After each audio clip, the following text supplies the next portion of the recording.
Queridas madres, queridas hermanas, miembros de institutos de vida secular, almas consagradas a Dios en forma privada.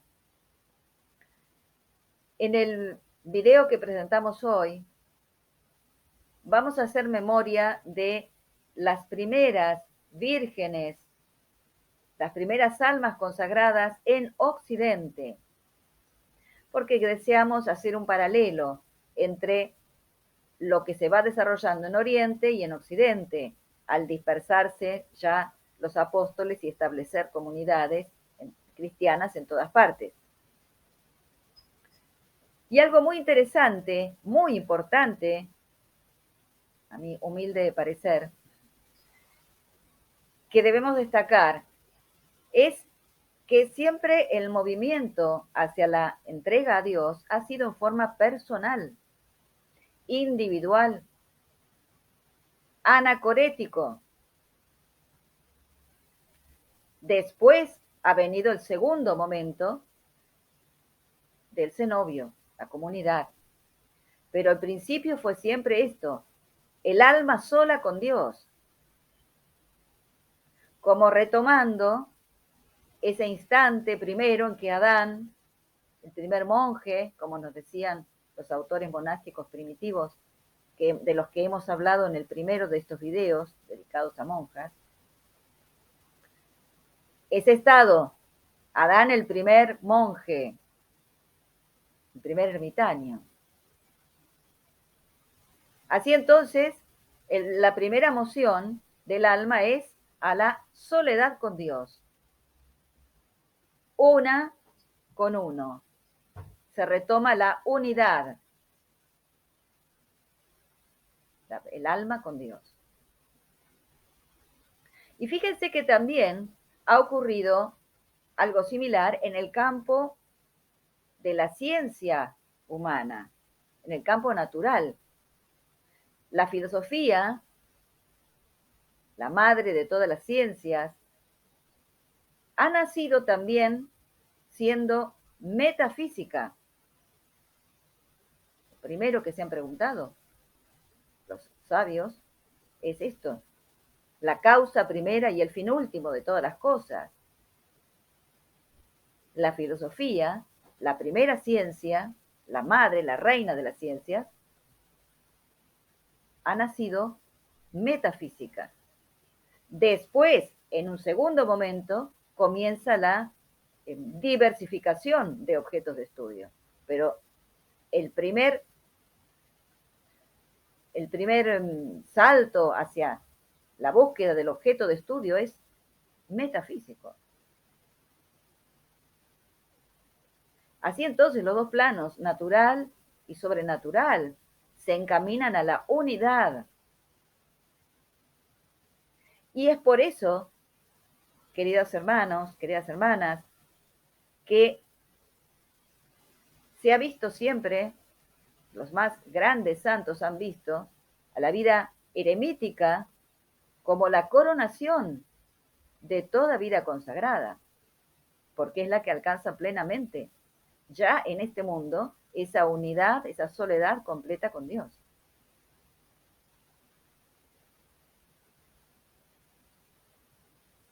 ¿Cuánto debemos valorar esta vida de soledad, esta vida de los ermitaños, las ermitañas? Te aprovecho a saludar a todos los que providencialmente vean este video. Gran afecto para todos los que viven la vida eremítica, los que viven según ese gran hábito angélico. En Oriente se expresaba así, cuando el monje podía pasar ya a la vida de soledad con Dios, en la vida eremítica, vestía el gran hábito angélico. Mientras estaba todavía en comunidad, en un cenobio, llevaba el pequeño hábito, como una preparación. Qué claro lo tenían. Qué claridad absoluta acerca de esta grandeza de la vocación en su totalidad, en el estadio más perfecto, la vida eremítica. Ese era el gran hábito angélico. El cenobio debe ser una preparación. No puede ser un techo, queridas hermanas. No puede ser un techo. La vida comunitaria no puede ser un techo. Algo definitivo. Para muchas sí lo será. Siempre y cuando, aún en la vida comunitaria, se respete la dimensión monástica, en la que cada una de las integrantes de una comunidad pueda encontrarse con su divino esposo y no estar volcadas hacia afuera en actividades comunitarias todo el santo día, ¿no? Bien, ya volveremos en otro momento sobre esto, pero era importante destacar este primer movimiento. Fíjense, tanto en el plano natural, el campo de la filosofía, la ciencia de la ciencia, como en el plano ya sobrenatural, de la vocación consagrada del alma que busca a Dios, ese primer movimiento ha sido eremítico. Maravilloso.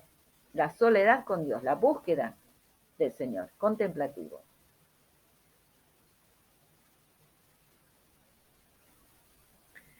Vamos entonces a ver, esto, destacamos esto porque es necesario retomarlo, valorarlo y darse cuenta por la degradación que ha sufrido la vida consagrada y sobre todo la vida de comunidad, que se ha transformado en eso, a veces no en conventos, sino en pequeñas pymes, como se dice en Argentina, no sé en otros países si existe. Pymes, pequeñas y medianas empresas, donde las pobres religiosas están como, son consideradas como obreras para el instituto.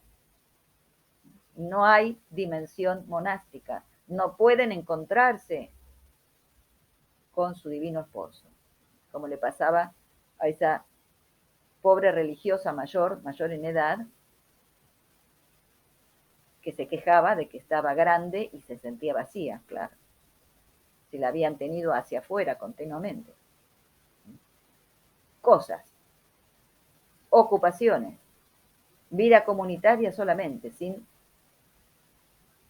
cultivar la dimensión personal. Muy bien, vamos entonces a ver qué pasaba durante el siglo I, segundo y tercero en Occidente. Hemos visto primero en Oriente, el video pasado, que hemos hablado de la gran tecla, la madre de vírgenes, ermitañas, y hemos visto después el surgimiento ya en el siglo IV de Macrina y el primer cenobio, un monasterio doméstico, monasterio hogareño, en el que muchas podrán inspirarse para subsistir en estos momentos finales hasta que venga el Señor. Transformar su propia casa, la casa familiar, o parte de la casa familiar, en monasterio. Recuerden, el monasterio es el lugar donde vive el monje. No es necesaria ninguna construcción espectacular, solo un lugar donde habite el monje. Nada más. Nada más. Monasterios hogareños, muy bien, con Santa Macrina. En Occidente, vamos a ver también las primeras vírgenes. La primera que se menciona, siglo I, Flavia Domitila, la tenemos aquí arriba. Qué extraordinaria Flavia Domitila. Patricia Romana, oh, de la familia de los Flavios, que fue acusada, junto con sus tíos, de ser cristiana. Flavia Domitila, vamos a hablar de ella, la sobrina, la joven, tenía el mismo nombre que su tía, Flavia Domitila, pero esta Flavia Domitila fue catequizada, ella y toda su familia, por San Pedro, nada menos. San Pedro. Casi la totalidad de los miembros de esa familia santa serán apresados y martirizados. San Pedro frecuentaba el palacio de los padres de Flavia Domitila. Así bautizó a su madre, la matrona consular Santa Plautila, quien tuvo la gracia de asistir al martirio de San Pablo y a la cual San Pablo quería muchísimo. San Pedro instruyó también en la fe a los esclavos de esa familia y bautizó 2 niños, hijos de la servidumbre, que iban a pasar luego al servicio de Flavia Domitila. Eran los hermanos Nereo y Aquileo, que serán confidentes y amigos de total confianza. Ya por la vida cristiana estaban hermanados.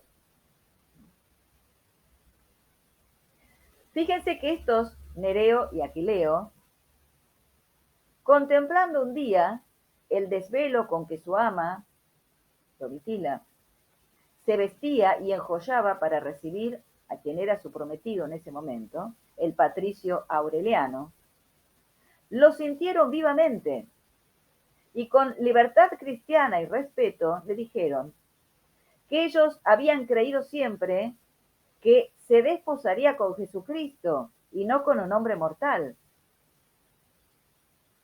Flavia quedó impresionada ante esas palabras. Pasaron los días y las puso en oración, reflexionó. Y unos días más tarde le comunica a los hermanos: Dios se ha valido de vosotros para inspirarme que me consagre a Él. Los jóvenes, llenos de gozo, corrieron a decírselo al Papa Clemente, que lo tenemos a un costado. Papa Clemente. San Clemente, el tercer sucesor de San Pedro. Y este fue al encuentro de Domitila y le preguntó: ¿has pensado bien, hija mía, el fuerte combate que te espera y tendrás valor para prometerte la victoria? Aureliano, irritado cuando lo sepa, te acusará al emperador y entonces, oh Dios, ¿a qué tentaciones tan furiosas no se verá expuesta tu fe y tu constancia? ¿Cómo podremos tú y yo evitar entonces el martirio? Domitila le responde al Papa, San Clemente, le dice: ¿qué mayor dicha nos podrá suceder? Yo no me fío de mis fuerzas, pero todo lo espero y confío de la poderosa gracia de Jesucristo. La persecución no hará más que adelantar nuestra felicidad y nuestra gloria. Queridas hermanas, con qué profundidad había meditado y cómo realmente la gracia del Señor era la que la atraía hacia esa consagración total. Estos no son conceptos que se puedan elaborar humanamente. Flavia Domitila entonces recibió esa gracia, el llamado a la consagración completa al Señor y al martirio. Enternecido San Clemente al oír tal respuesta, el Papa San Clemente, la bendijo y le impuso el velo. Enseguida se enteró Aureliano, que había sido su prometido. No pudo convencer a Domitila y entonces prometió fuera de sí que todos serían castigados. Los primeros que van a caer son los hermanos Nereo y Aquileo, los confidentes de Domitila. No doblegándose ante las amenazas y después a los halagos, fueron enviados a Terracina, al cónsul Minucio Rufo. Tras nuevas amenazas e interrogatorios, sin éxito, fueron sometidos a atroces tormentos y decapitados, Nereo y Aquileo, el 12 de mayo, día de su fiesta del año 98. Fíjense, qué extraordinario. Santos Nereo y Aquileo.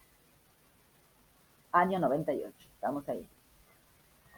Flavia Domitila, atendida su noble cuna, y mediando su tío, el emperador, Fue desterrada a la isla Poncia.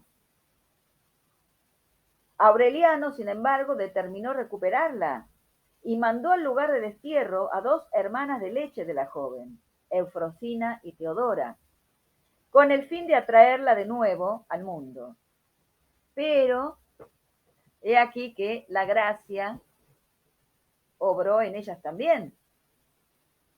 Las jóvenes quedaron bajo el influjo de Flavia Domitila, que para convencerles de que Dios estaba conforme con su consagración, obró un milagro en una pobre mujer muda que ante sus oraciones recuperó el habla. Imagínense. Estas dos jóvenes, Eufrosina y Teodora, fueron testigos de este milagro de Domitila, dar la voz a una mujer muda. Le devolvió el habla. Así quedarán entonces entregadas a la oración y a la ascesis en la isla. Aprovechando la paz de Nerva, atraídas por la virtud de Domitila, aumentó esta pequeña comunidad con la llegada de algunas jóvenes que bajo su dirección progresaron en la vida espiritual. Vivían en angostas celdas. Ahí tenemos a un costado de la imagen de Domitila con el Papa, tenemos la isla Poncia, el lugar donde vivían. Cuando Trajano, hijo adoptivo del y sucesor de Nerva, ordena la tercera persecución de cristianos, Aureliano le recuerda que Flavia Domitila ha renegado de los dioses, menospreciando el noble linaje de los Flavios, y logra que el emperador descargue sobre Flavia su ira. Cursa una orden para que la encierren en su celda junto con las traidoras Eufrasina y Teodora. Le prenden fuego a la celda y las tres mártires mueren en medio de las llamas. 3 siglos más tarde, Santa Paula, ya veremos quién es, camino a Tierra Santa, al visitar la isla, se conmovió hondamente al ver todavía las pequeñas celdas que habitaron estas vírgenes cristianas del siglo I de nuestra era. Santa Domitila y sus compañeras. Extraordinario. Siglo I. Pero en el siglo II, mediados del siglo III, vamos a encontrar más gloriosas vírgenes cristianas. Todas de familias, excepto una, la última que veremos hoy, de familias romanas.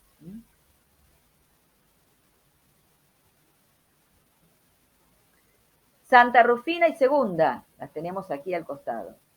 Santa Rufina y Segunda. Hermosas, hermanas ambas, hermanas de sangre.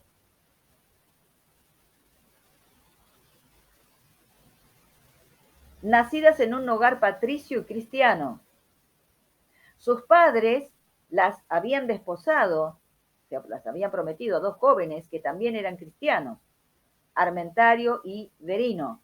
Pero cuando se desencadenó la persecución de Valeriano, estos pretendientes apostataron de su fe. Y fíjense ustedes, ¿no? Qué maravilloso cómo la gracia obra haciéndoles cobrar conciencia plena de lo que significa ser cristianos, sobre todo en tiempos de persecución. Las doncellas, Rufina y Segunda, firmes en su fidelidad a Jesucristo, rompieron su compromiso con estos hermanos y libres de ataduras humanas, se consagraron a Dios directamente. Qué maravilla, prefirieron la totalidad de la entrega al Señor, captaron la belleza de esa totalidad y justamente para poder ser fieles en medio de persecución, en medio de una gran persecución.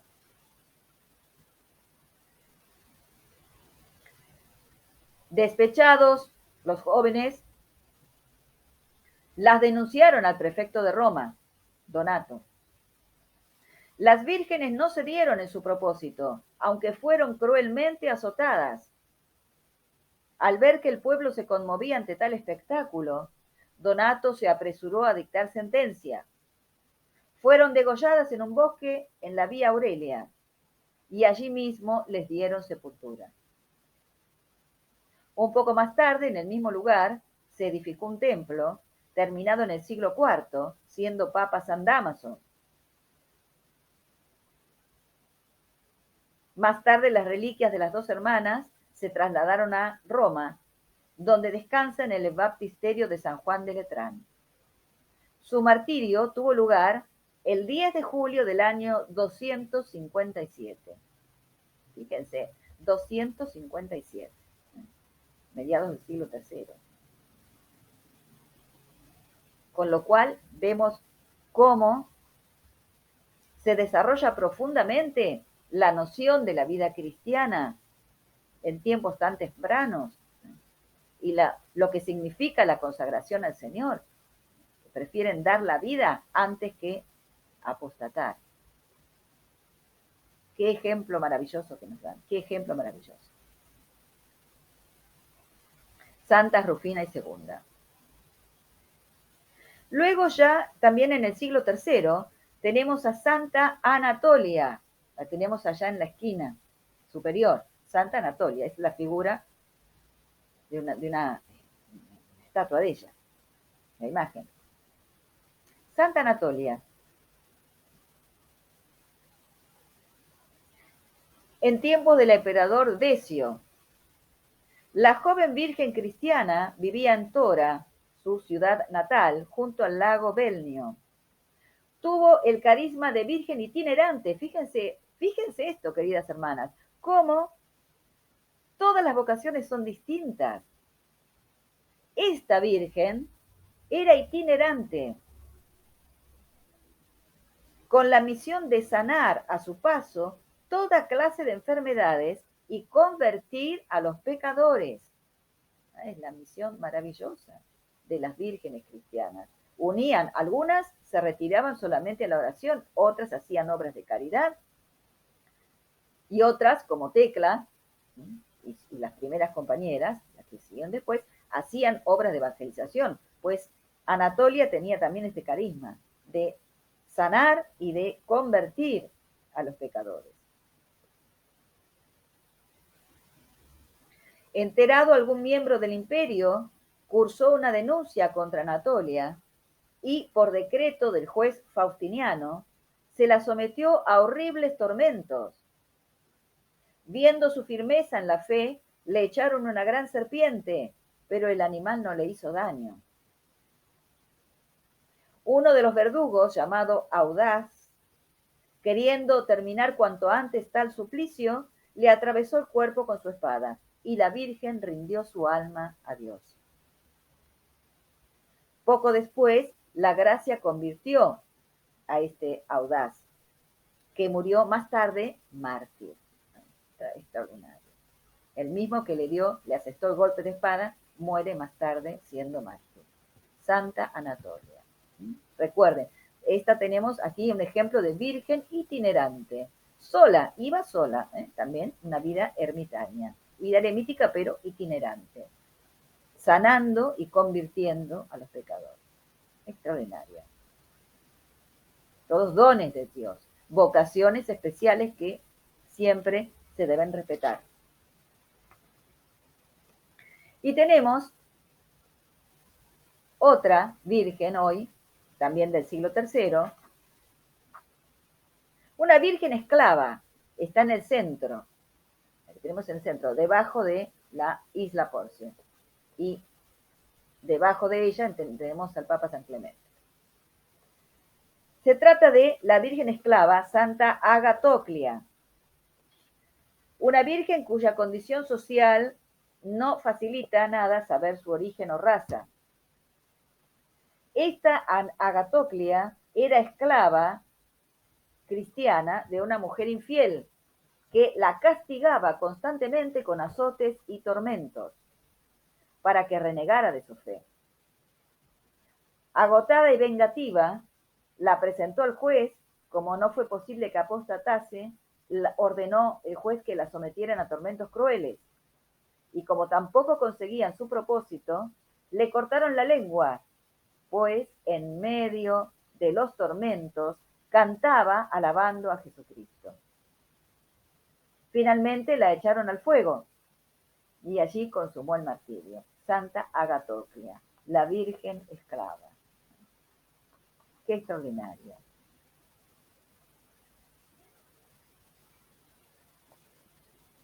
Y de esta época tenemos también las figuras, bueno, de San Clemente Romano y San Cipriano, el último que está en la lista, San Cipriano. San Clemente Romano, el tercer papa, sucesor de San Pedro. Porque es importante, los traigo aquí para que vean cómo, para que veamos, recordemos todas, cómo desde el principio las autoridades de la Iglesia acogieron inmediatamente estas vocaciones y trataron de cuidarlas, dando normas. ¿eh? Cuando se vio que eran peligro, había peligro para algunas que vivieran en forma solitaria, recomiendan la vida comunitaria para que se ayuden entre sí y no dependan de extraños. Y así también aquellas vírgenes de la nobleza romana, que eran más acaudaladas, acudían con sus bienes en socorro de las vírgenes más pobres. Hay normas de estos primeros siglos muy importantes. Hay dos cartas que se atribuyen a San Clemente Romano, que pueden haber sido directamente de él por el contenido, porque coincide completamente con su doctrina.